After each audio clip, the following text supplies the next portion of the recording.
A scathing report into how missing persons cases were handled by Toronto police. Many chapters were difficult to read and certainly humbling. The independent review finds systemic discrimination played a major role in the police handling of several high-profile missing persons cases, including the Bruce McArthur killings. Plus, nobody has slowed down to consider what that actually looks like for childcare workers in a childcare. With childcare centers staying open, workers in those spaces say they feel neglected when it comes to the vaccine rollout. And what started as a pandemic project and quickly became so much more. How one Toronto woman's fun hobby turned into a flourishing business that caught the attention of the Toronto Raptors. Good evening, I'm Kelda Yoon. An independent review of Toronto police and their handling of missing persons cases has found that systemic discrimination contributed to failings in several investigations. The review looked at high-profile cases, including the eight victims of serial killer Bruce McArthur and the disappearances of Tess Ritchie and Alora Wells. Ali Chiasson reports. My report is the account of what went wrong and an examination of how things can be done differently. The 31-month review birthed 151 recommendations for the police service, which include having community organizations take the lead in some cases without criminality, changes to staffing, having civilian oversight, and ensuring transparency. Many things became clear to me during my work. One was that many marginalized and vulnerable people deeply mistrust the police. One of the biggest gashes to public trust was this moment. The evidence today tells us that there is not a serial killer. When actually, at the time, Bruce McArthur was a person of interest with ties to all 5 missing men from the village.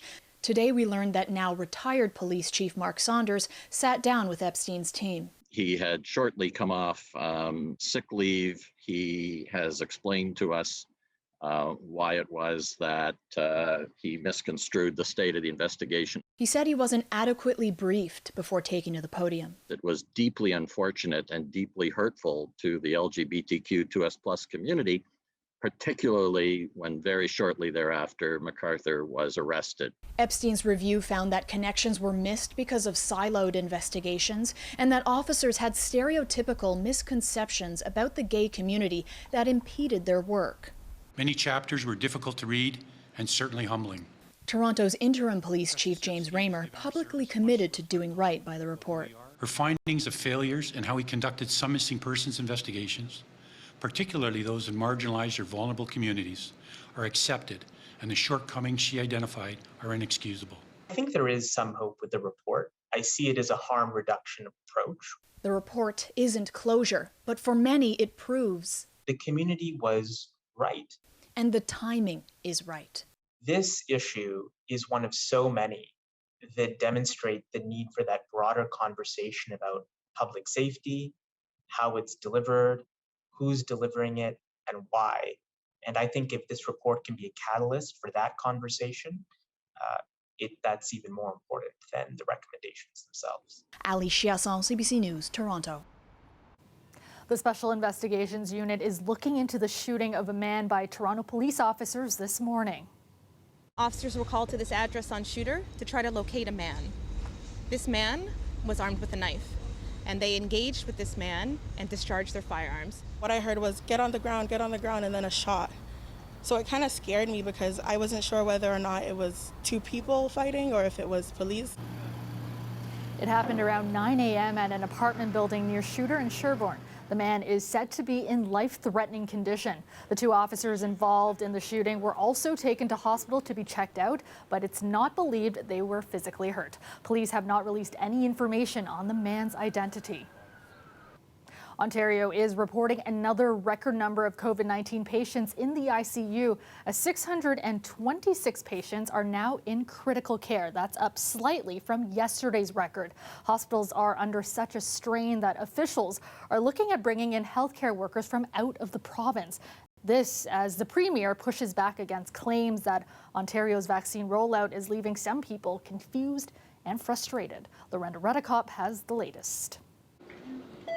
The number of people in hospital with COVID-19 jumped by almost 200 in the past day to 1,822. According to the province's data, 626 of them are in ICU. Today, Ottawa's Children's Hospital announced it's preparing for the possibility of accepting adult COVID patients if needed as a way to keep patients from having to move to other cities. Sick Kids is already doing that. In the provincial briefing, I asked about the possibility of transferring patients from Ontario to less affected provinces. The health minister didn't respond to that, but did confirm Ontario could possibly accept healthcare workers from those areas. With respect to workforces, if there are available teams that would be able to come from particularly the Atlantic provinces, we are certainly looking at that as an option, but we're also looking at building up capacity from our own teams. Numbers from Orange Air Ambulance show this year 914 patients have been transferred within Ontario due to COVID pressures. Already 246 this month, with more than 200 a month in March, February and January. That's as the province is racing to vaccinate its way out of a worse crisis. The Premier announced last week that vaccinations would be available for all adults in hotspot neighbourhoods, but reportedly didn't prepare public health units, and people 18 plus can't book through the province's online system. There are neighbourhood pop-up clinics with no appointment needed. Ford defended the rollout. For the folks that find it confusing, I have to tell you that 2.8 million people didn't find it confusing. 3.3 million that we had vaccinated didn't find it confusing. So if I'm doing the math right, we're well over 6 million people. Folks have to dig and try to, it's like digging for gold. I mean, try to find the solution here to get their vaccine. The province says between now and the end of May, it will receive around 3.5 million doses of Pfizer-BioNTech and Moderna, and recently received more AstraZeneca vaccines. The new vaccine timeline shows everyone in phase 2 should be vaccinated by the end of June. The former head of the vaccine task force had previously said all adults who wanted a vaccine would get one by summer. Lorenda Redicop, CBC News, Toronto. University Health Network has temporarily suspended pre-registration for the COVID-19 vaccine for 18 to 39-year-olds in 3 hotspot postal codes. Now, residents in that age group in M5V, M6E, and M6H were invited to pre-register for the vaccine just yesterday. Now, UHN says anyone who has already registered will be contacted when an appointment is available, and registration will reopen when additional vaccine supply is confirmed. Let's go to our meteorologist Colette Kennedy now with a first look at the forecast. And Colette, nice to see the sun come through this afternoon.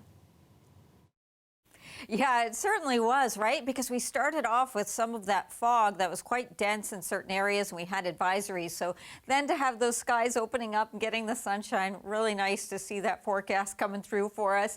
And, we're into a quiet pattern tonight, and the wind's fairly light. So guess what? Once again, probably not as much as we had last night, but there'll be some fog development that we'll be seeing. So some areas with reduced visibility there. Into tomorrow, we'll start off with some sunshine, then clouds are going to be thickening up, especially into those afternoon hours. Late afternoon, a few spotty showers show up, but for most of the GTA, really you won't experience any of that till we get into the evening hours, where we see more significant wet weather kind of poking its nose in here into Wednesday late. So overnight tonight, 5 degrees with some areas of fog, and tomorrow, until that cloud cover comes in, we're looking at a high of 15, Kelda. All right, thanks so much, Colette.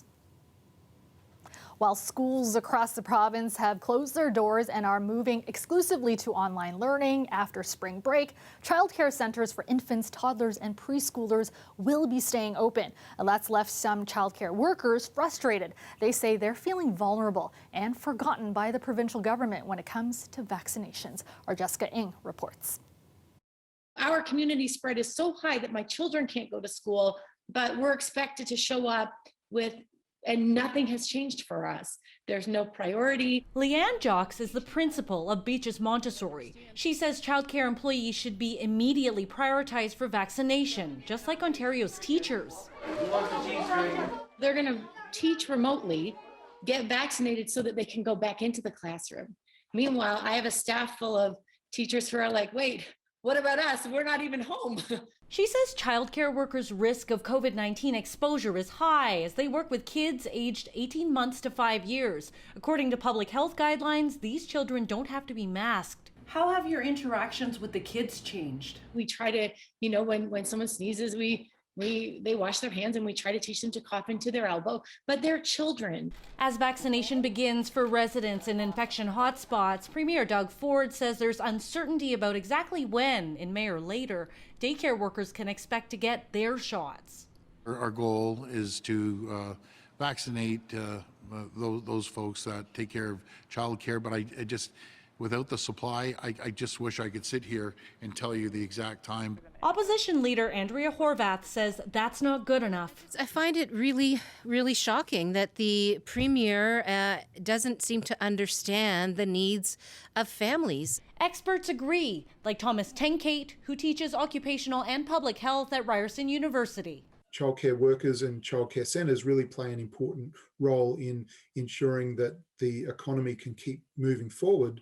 But to do that, I think we need to really view them as high-risk frontline workers. Jock says the experience of working in childcare during the pandemic is at times extremely frustrating. It almost feels like nobody has slowed down to consider what that actually looks like for childcare workers in a childcare. Jessica Ng, CBC News, Toronto.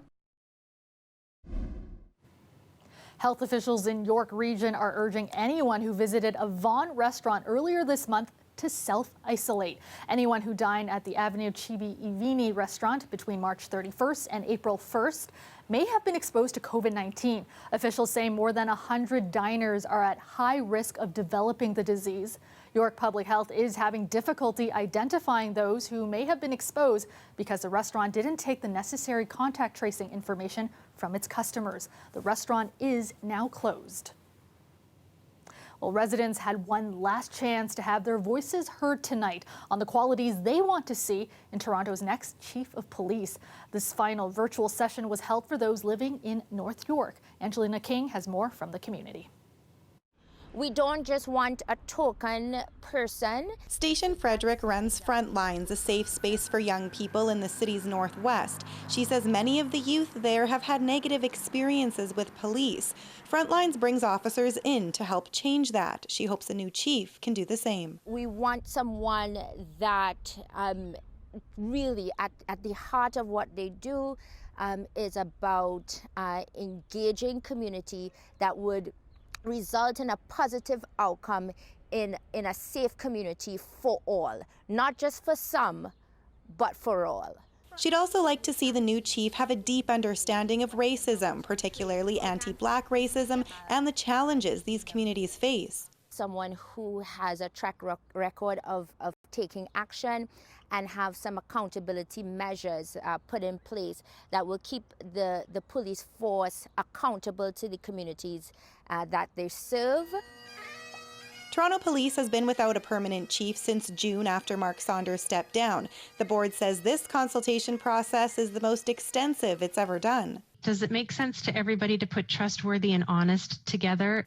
Along with public consultations and an online survey, it'll be hearing from specific groups, including those in mental health and addictions and people who experience discrimination. That job posting should be informed by the skills, the attributes, and the priorities that residents of Toronto want to see in their next chief. It speaks to the culture of policing in the city that needs to be changed. Waleed Kogali Ali took part in a consultation last month. He'd like to see systemic changes and isn't convinced a new chief is the answer. What our communities have been calling for is investment in our communities to deal with the root causes of poverty and mental health, instead of killing or harming members of our community. We need to rethink community safety and make sure that it's led by communities. The police board says it plans to put the job posting out this summer and make its selection before the year is over. Angelina King, CBC News, Toronto. So I got a local calligrapher to draw on the balls, each of their names, so Lowry, Van Vliet. The Toronto Raptors needed a housewarming gift for their new homes in Tampa. After the break, our Greg Ross will introduce you to the Toronto woman who answered that call.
Morgan Riley sends it wide. First puck score. Zach Hyman. The Leafs hosting the Calgary Flames tonight. This goal from Zach Hyman tying things up in the first period. The Flames would take the lead again in the second, but the Leafs stayed alive, forcing overtime with a goal from Alex Kerfoot in the third. But the game winner would go to Calgary. They win this one 3-2. Slow bouncing ball toward third. Biggio not in time. Game 2 in the Jays-Yankee series in Dunedin. The Jays playing without Teoscar Hernandez. He's out for at least 10 days after testing positive for COVID-19. A jump ahead to the 5th inning. The team already up 5-0. Rowdy Tellez hits a solo home run, his first of the season. The Jays go on to win it 7-3. Looks. Yeah, why wouldn't you? And we've already seen it. Here's Pascal. And the Raptors hosting the Atlanta Hawks in Tampa tonight. It was a pretty close game right off the bat. The score pretty much tied at the end of the first quarter, but the Hawks gaining the upper hand, leading by 10 points at halftime. They would hold on to that lead for much of the second half, and the Raps couldn't come back. They lose this one 108-103. Well, now to a Toronto woman whose fun pandemic project turned into something much more that managed to get the attention of the Toronto Raptors. Now, Greg Ross is live for us tonight at Scotiabank Arena, where the Raptors normally play. Greg, this is a pretty cool story. Tell us what she makes and how do the Raptors fit into all this? Well, Calda, this woman by the name of Olivia Ho started making planters for plants using basketballs. And when an employee from the Raptors noticed them, he thought they'd make great gifts for the team who are currently playing in Tampa. And it was at that moment that this planter basketball business took off. When Olivia Ho saw basketball planters on the internet last fall, she just had to try making one for herself. What started as a pandemic project. She thought it would be a great way to stay busy with the city just starting to lock down again. So she got to work in between shifts at St. Michael's Hospital, where she works as a cardiac sonographer. When she finished her first planter, she was so proud she wanted to show it off. And I kind of posted it on my own Instagram, and all of a sudden I got a lot of messages flooding into my inbox being like, make me one, I want one, I want one. She decided to start a side business called The Give and Grow, selling them to friends and family online. But it was one friend in particular who had the right connections. A friend of mine actually bought a planter from me and gifted it to a friend of hers that just got this new job. This new job happened to be with the Raptors. He loved his planters so much, he thought they would make perfect housewarming gifts for the entire team, who at the time were just settling into their new homes in Tampa. The Raptors sent Olivia 20 basketballs just like this one and asked her to customize a planter for all of the players and coaches. I got a local calligrapher named Mark Serrano to draw on the balls, each of their names, so Lowry, Van Vliet. Yesterday, the Raptors tweeted a video with Ho's story and the caption, "Olivia didn't drop the ball." Since that tweet went out, she's had about 100 new orders on her website, which she says will take weeks to get caught up on. Next 2-3 weeks, I'll be painting basketballs, I'll be cutting them up. Another interesting angle to this story is the fact that Ho brings all of her business to a local florist in her neighborhood. So every time she makes one of these planters, she buys a plant from that small shop. And of course, that's very helpful at a time when a lot of small businesses are struggling, Kelda. All right, thanks so much, Greg. I got to get me one of those. That's our Greg Ross reporting live for us tonight. Thanks. And a bit cloudy this evening with some clear periods, and fog will come back in the overnight. Currently, it is 8 degrees downtown. All right, let's go back to Colette now for a look at your extended forecast. And Colette, as we were just talking about, it's nice to see some of that sunshine come through this afternoon. Tonight, though, cloudy and foggy. Yeah, tonight, we're looking at a bit of moisture in the atmosphere, so some fog development. Otherwise, we will be staying on the dry side, but we'll see showers coming back in tomorrow night. So watch out for those. I mean, if you do need to be on the roads before the sun comes up, allow a little extra time for the reduced visibility, okay? But hey, Keep in mind, right now the sun is setting at about 8 o'clock, so we get lots of sun when we have it on the back end. We're not going to have so much tomorrow into the afternoon. We'll see increasing cloudiness, late day, some showers developing, and those linger into Thursday especially, but Friday even a risk. So the temperatures will be just a little bit cooler, closer to seasonal, a tiny bit below. Just a minor adjustment that we'll be making from the daytime highs today, because tomorrow will be more like it was today by the time we get into the afternoon hours. So really what we're seeing, that little bit of fog, we'll get rid of that in the morning hours. We'll have some sunshine and then those clouds increasing here. I've stopped this at 4 o'clock. You can see all that cloudiness into southwestern Ontario, but a few isolated showers beginning to pop up at that time. The greater chance would be to the north and back, of course, into some of the higher elevations we'd be seeing, but then it kind of fills in a little bit more as we get into the later evening hours and we get into some rain showers pushing through there. Remaining unsettled into Thursday, and it's not so much that we get a widespread rain as cloud deck and some drizzly activity, so a little less pleasant. You can see that counterclockwise circulation with that disturbance. So tonight, what you're looking at, don't have to worry about too much here. 2 to 3 degrees at southwestern Ontario. Late day, we'll see some of those showers coming in. Highs right there in the mid-teens. And there you go. Patchy fog possible in a few spots again tonight. And then tomorrow, late day, things change around. So you'll get lots of dry time to be outside prior to that if you need to get some exercise. There's those cooler temperatures as we look at Thursday, Friday. Yeah, they come down a little bit. Not a big deal. Just a couple of days, Kelda. Thanks so much, Colette. The weather is brought to you by Trane, the most reliable heating and cooling brand. We test, so it runs. It's hard to stop a train.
Ramadan Mubarak to all those who celebrate. The Muslim holy month of fasting began at sundown yesterday. And in order to celebrate together, many mosques are offering up remote services. We would have had families, kids running around enjoying a meal together, but unfortunately, given the circumstances, obviously that's not feasible at this point in time. So we have switched it to providing meals at home or drive-through iftars to enable the community to feel that sense of community and celebration that we normally would. This year, you can register for a limited spot to attend the mosque for prayer, with distancing being enforced, of course. But there will also be live streams of prayers and services so everyone can participate. Religious figures are also encouraging everyone to get vaccinated whenever they can, even while fasting during Ramadan. And that's our show for you tonight. Thank you so much for watching. Dwight Drummond has your next local newscast tomorrow at 6. I will see you back here tomorrow night at 11. Have a great night, everyone.